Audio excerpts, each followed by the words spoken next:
Thank y'all for coming over this morning. And I know that many of you were with me and my family and at the election return party on Saturday night when the good people of Louisiana demonstrated that they saw fit to elect me to another term as their governor.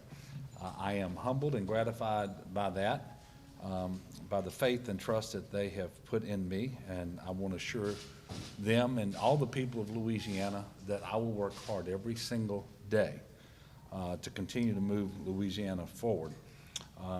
I have obviously been lucky enough to travel to every part of our state multiple times and meet thousands and thousands of the good, hardworking, decent people of Louisiana.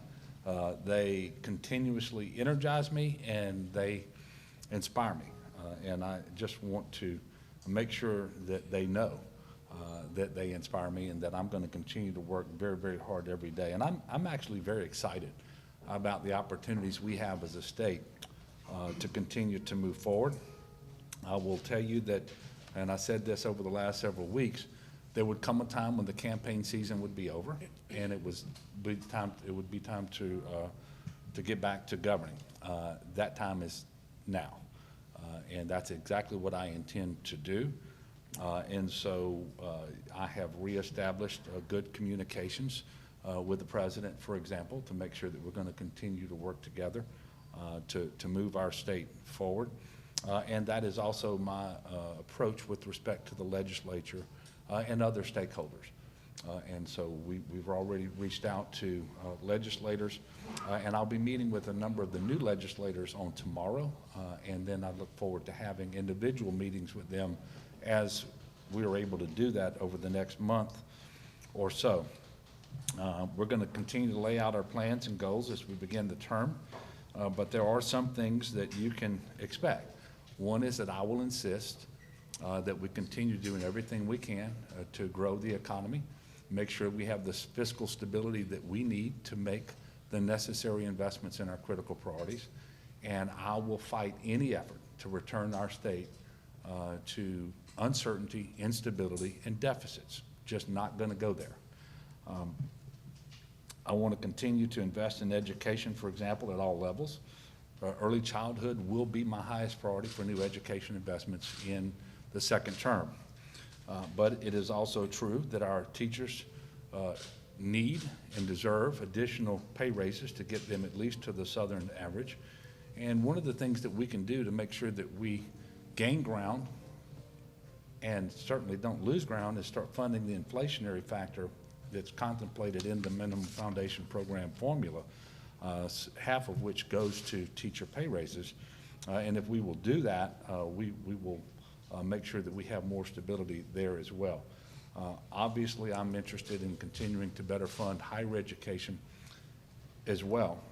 We just had our first new investment in higher education in a decade, but it is also true that we have one of the lowest expenditures per student, I should say, in the country. Infrastructure is also going to be a top priority, will remain a top priority. We're already making significant new investments and commitments all across our state, and because of a $700 million infrastructure investment that was approved this year that will actually start next year, we're going to have additional projects that are going to be funded above and beyond what would ordinarily be possible just through the normal state highway priority program and the transportation trust fund dollars. It's also a good thing that we have surplus dollars because we're going to make sure that we can invest those in infrastructure, both roads and bridges, but also coastal restoration and protection. We have more coastal restoration protection projects underway right now than at any point in Louisiana's history. That reflects the sense of urgency that we have, and we're going to make sure that we continue to fund that program as best we can. And again, the surplus dollars will help us there as well. You're going to see us focus relentlessly on the master plan for higher education that the Commissioner, Kim Hunter-Reid, and the Board of Regents unveiled a couple of months ago. It has the power to transform our state like probably nothing that we've done with respect to talent development and creating more opportunity and prosperity. And in a nutshell, It envisions that by 2030, 60% of the working age adults in Louisiana will have a post-secondary credential or degree, whether it's a 2-year degree or a 4-year degree or a credential, and that will allow us to attract more investment and more job creation, and that'll all happen right here for our people. So that's 60% of working age adults by 2030. You're also going to see us focus on other parts of the workforce development spectrum, including a big emphasis on dual enrollment at high school so that juniors and seniors all across the state of Louisiana have the opportunity and ability to have to earn credits and credentials, and in some cases degrees, while they are in high school, regardless of their zip code and their ability to pay if they are qualified juniors and seniors. That will be incredibly important. And as you likely remember, and I said to thunderous applause on Saturday night, I will continue to fight for an increase in the minimum wage, because $7.25 in 2019 and soon to be 2020 is not a meaningful, adequate minimum wage. And we have the largest gender pay gap in the country. That offends me, and the vast majority of people of Louisiana want us to rectify that situation as well. So I will continue to work with the legislature and insist that we address and eliminate our gender pay gap. I want you to know that I'm going to work hard every single day for this second term. I'm excited, I'm optimistic. I know that our state is much stronger and much better today than it was 4 years ago by every relevant metric. And I have every confidence that 4 years from now, we're going to be better and stronger still because of the work that we are going to do. And while Saturday night was certainly an exciting time, we did start this week off responding to a cyber attack that happened at early morning hours of Monday. I will tell you that the ransomware attack was largely unsuccessful in the sense that we did not lose any data and we did not pay any ransom. We believe also, one of the reasons we believe that it was unsuccessful is the duration of this event is going to be measured in a few days, not a few weeks or months, which can happen if these attacks are successful and they take over large numbers of computers and servers, and certainly if they were able to grab your data and you can't get it back. That did not happen. We did not lose any data. We're gonna be able to deal with this successfully, and I want you to know that we took very aggressive action, and most of what the public has seen is not a direct result of the ransomware attack. It's a direct result of us being aggressive and shutting down the system so that that attack could not infiltrate more computers and more servers. And that's because of our efforts to make sure that this incident lasts only a few days and doesn't spread over the coming weeks. But there are lasting impacts at state agencies. We're working extremely hard to address those as we speak, and we'll do that as soon as we can. But I want to thank all the folks at the Office of Technology Services and all of the Emergency Support Function 17 folks. They're working around the clock to get all of our services back online. ESF 17, by the way, is a division of the emergency support functions that we undertake at GOSEP.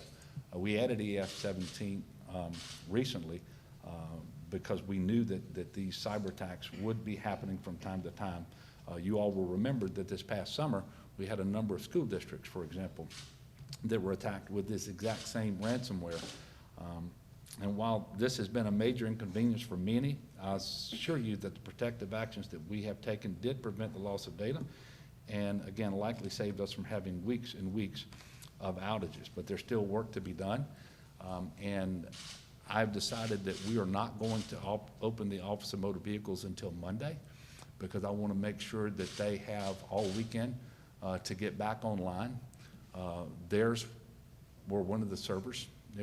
They actually infiltrated about 250 of 5,000 servers across the state. So it was a very low number, but the Office of Motor Vehicles was impacted. And so we're going to have them closed until Monday.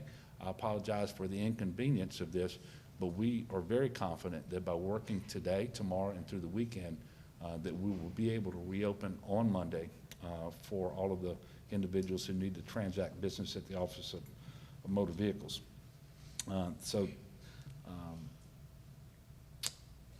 We're also assisting the city of New Iberia that got hit with a ransomware attack as well. We're going to continue to improve our cybersecurity capabilities at the state. That's a top priority in my second term, obviously, and this is, again, something that's happening all across the country with increasing frequency, and it is the new normal, to be honest with you, and it's not going to go away. And so we're going to have to continue to focus on this and do more. We have made great progress on this front. We created the State Cybersecurity Commission and we're investing in cyber programs and resources across the state of Louisiana. And of course, as you know, it's not just state level entities that get hit. More often than not, it's local entities, and we're working very diligently with them as well so that they can improve their posture so that they can withstand these types of attacks. Now, with that, I just want to thank the First Lady for joining me today and having been with me for the first 4 years, and we're very much looking forward to the next 4. And I will take questions. Yes, sir. Mr. Governor, what is your involvement in the speaker's race going to be? You obviously backed a Democrat last time and he fell short. Are you going to back a more moderate Republican who's willing to work with you this time in the speaker's race? Well, I'm going to work with the legislature so that we can have a good working relationship with rank and file members and with leadership. I just hope that the legislature this time has an eye on, if they want independence, that's great, but obstructionism and independence are not the same thing. And so I'm just looking to have a speaker with whom I can work and leadership in the legislature that I can work with, and really that's true for the Senate as well. Governor, Yes, ma'am, Sue. you're still going to have to face Cameron Henry as he has moved up to the Senate. Not only that, but you'll have his brother Charles in the House. How do you propose to deflect the partisan loyalty to party over the people? Well, look, they can decide what their approach is going to be. I'm going to be willing to work with anyone of any party who wants to work in good faith to solve our challenges and move our state forward. I hope that that will include Cameron and Charles. There's no reason why it can't. If it doesn't, that'll be their decision, not mine. Governor, in terms of your staff, usually going into a second term, there's some staff turnover, and we've obviously heard suggestions that maybe Matthew Block might be leaving. There have also been rumors about Jay Arden. Do you have any staff changes that you want to talk about at this point? Now, did you just make that up? Nope. Look, I'm not going to discuss staff changes right now. Look, you typically always have some because people sometimes are ready to retire, sometimes are ready to go back to the private sector. But I haven't made any decisions, and specifically with the names you just mentioned, neither of those individuals have come to me and said that that was what they intended to do. And so that, before that rumor starts with respect to those individuals, I will tell you that at this point, it's not something that we're contemplating at all. But you all will be getting, to the extent that there are going to be changes at the upper levels, cabinet level officials and that sort of thing, you're going to be getting word of that as we cross that bridge. We haven't done it yet. And I will tell you, I am extremely satisfied with the work that has been done by my administration in the governor's office, boards and commissions, and certainly our cabinet level officials, all of whom are professionals, and they've worked extremely hard under very, very difficult circumstances. I mean, we're in a much better place today, but I can remember vividly what it was like taking office 4 years ago with a $2 billion budget deficit. I mean, there was just no easy decisions that you can make because unlike the federal government that routinely adds $1 trillion to our debt every year, we have to deliver a balanced budget every single year. And that's the circumstance that we came in to face, and my folks did a tremendous job. And I'm also proud that the cabinet that we have and the boards and commissions and my governor's office looks like the state of Louisiana. So you can rest assured that that will be the approach going forward. And while there might be a few changes, the overall approach is not going to change, and we're going to continue to work hard for all the people of Louisiana. Yes, sir. You faced a year of criticisms personally from Eddie Brisponi, and then the state faced some criticisms about the state of our state. Yeah. Did Eddie Brisponi make any good points? No. Can you elaborate? Why? No. Look, the bottom line is that he never acknowledged that our state was growing faster than other states in the South, landing economic development projects at a record clip, not just for the state, but across the South. The unemployment's lowest it had been in almost 12 years, and greatest amount of personal income ever. And you know, it just doesn't make sense to me to falsely claim that Louisiana is doing so poorly, when in fact we ought to all be rooting for Louisiana. And so do we have challenges? Yes. But we don't have the challenges we had 4 years ago. I can tell you that. We're doing much better. And I think the people of Louisiana on Saturday night answered as to whether his criticisms were valid. The answer is no. Beth Courtney. Governor, so as you enter your second term, how is this different? You're not running for re-election. Does it free you up more? What's your vision for a second term? To work even harder and make even more progress. And I happen to believe that because we're not saddled with that largest ever budget deficit, that we will have opportunities to do that in the state of Louisiana. And we can focus on those key decisions that we need to make sure that our state grows stronger and more prosperous, and that we implement policies rooted on compassion and common sense. You know, we have the lowest percentage of people without health insurance in our history today. That is a really, really good thing. I'm excited about that. We need to maintain that. We're safer because of criminal justice reform, and we're saving money that we are being disciplined enough to reinvest as we're supposed to into that system. Well, I'm excited about that. I'm excited about this master plan for higher education.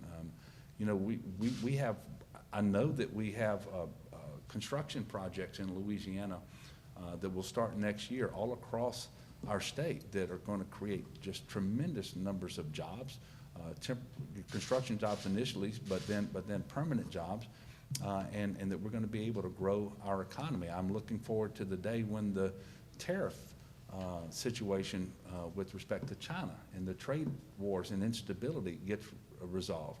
That's going to be tremendously beneficial to our state, and it's you know, so I'm excited, Beth, about what we have the opportunity to do. I just encourage the people of Louisiana, and particularly the legislature, let's work together and make sure that we take advantage of this opportunity. You're a wiser person now, you know, but do 4 years from now, vision of where you want to be? We're standing here 4 years from now. Yeah, well, it looks like the things that I talked about earlier in this presentation, and that's not where I want to be. It's where I want the state to be 4 years from now. Yes, sir. Governor, we understand the president called you to congratulate you after your big win. Can you shed some more light on that phone call? How long did it last? What all did the president say? It lasted a couple of minutes, and he called to congratulate me on a big win. He said that obviously I had run a great campaign because he didn't want me to win. He didn't think I would win, but that I did. And he also said that the election is over and that he would very much like for us to get back to the working relationship that we had previously, and I assured him that that was my intention. In fact, that's what I had told the people of Louisiana leading up to the election would happen as soon as the election was over. And then he commented that, you know, I guess he either saw a photograph or some of the video from my speech on Saturday night, and he commented that I had a beautiful family, and we left it at that. And I told him I would see him at the National Governors Association meeting this winter, and that would be looking forward to coming back to the White House for the black tie supper. And that's really about it. Yes, sir. Mr. Governor, one of the things your election did was give Democrats a seat at the table in redistricting, which you know they're ways off. But do you embrace that role as giving Democrats a voice in Louisiana and drawing the maps? Do you think the maps need to be made fairer? Well, it's not Democrats, it's the people of Louisiana. We need to make sure we have maps where voters choose their officials and not the other way around. We just need fair maps. And, you know, sometimes you can just look at a map and you see the irregularly shaped districts and you know something was at play. And to the extent that we can, we need to address that and create maps that reflect, I think, a sense of fairness. And yeah, I'm looking forward to that. That will happen after the 2020 census, as you know, and it's been done before with a special session where redistricting is the only thing that's taken up, and it's also been done in a regular session, and we'll have to figure out exactly what approach we're going to take, but we'll be getting to redistricting soon enough, and it is my intention just to make sure that I work with the legislature and insist upon fair maps. Do you think we need another competitive congressional district? I'm sorry, do what? Do you think we need another competitive congressional district? I just think we need fair maps. Governor? Yes, sir. On this, you talked about you would not support anything that undoes this financial stability of the state. Does that mean that you would object to any effort to roll back the temporary sales tax early as you have previously? Well, it would depend on what the revenue estimating conference shows for a particular year and what the economists show for the out years. So if the impact of that would be that we go right back into annual deficits where you start every year with a cut and then you have potentially one or more mid-year cuts, the answer is no, I'm not interested in that. We saw how destructive that was. We cut higher education more than any other state in the nation over the 8 years before I was governor because of that approach.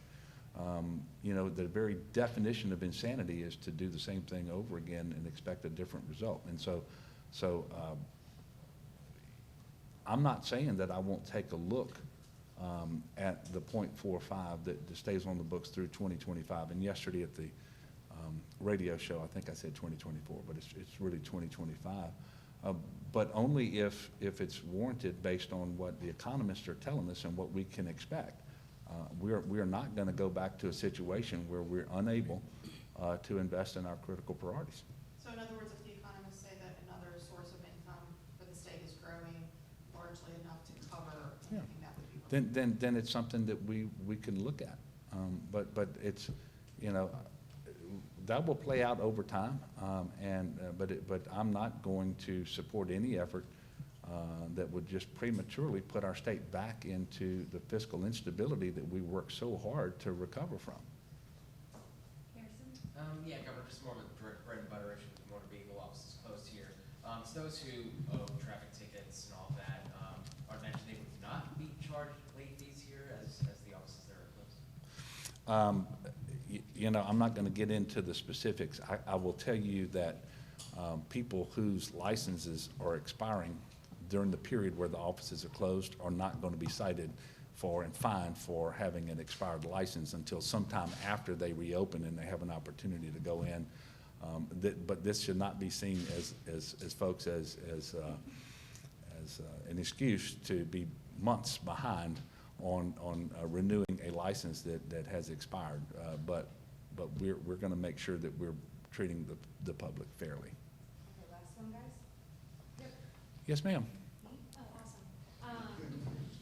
So, a House committee recently passed a bill that would remove marijuana from the Substance Abuse Act. Should it be passed on the federal level? Is that something that you're looking to remove from Louisiana's? All right, so I think you're talking about something that happened in Congress recently, and it's not Congress as a whole. And I'm not even sure. I'm not sure whether it was a House committee or whether it passed the House floor yesterday. I saw a headline, but I can't remember. Passed the House, right? So it's not just a committee, passed the House. Obviously, if the federal government, if Congress as a whole chooses to do that, we would have to look at what the implications are for the state if we have laws that are inconsistent with that. That is not something that I am looking to do on my own right now, but if the federal law changes, we have to look at what the state law is in relationship to the federal law to see whether it makes sense for us to persist in our current approach or whether we need to change that approach. But that is not something that I'm interested in doing, irrespective of what happens in Congress. Look, I want to thank all of you for coming out this morning. I want to wish you all, in the press, but also more broadly, all the people of Louisiana, a wonderful holiday season coming up, starting with Thanksgiving next week. And I would just tell you, I believe that we always have much to be thankful for. I know that Donna and I and our family do, but I think our state does as well. We have been tremendously blessed, and yeah, do we have challenges? Yes. I think everywhere has certain challenges, but we've also been tremendously blessed, and I would encourage people to give thanks for all of our blessings next week, and then have a wonderful holiday season, and certainly a great Christmas. And that doesn't mean you won't see me before Christmas, but as we get ready, and you can see we're ready here at the Governor's Mansion already for Christmas. They've done a beautiful job decorating over the last couple of days. So God bless all of you, and thank you very much.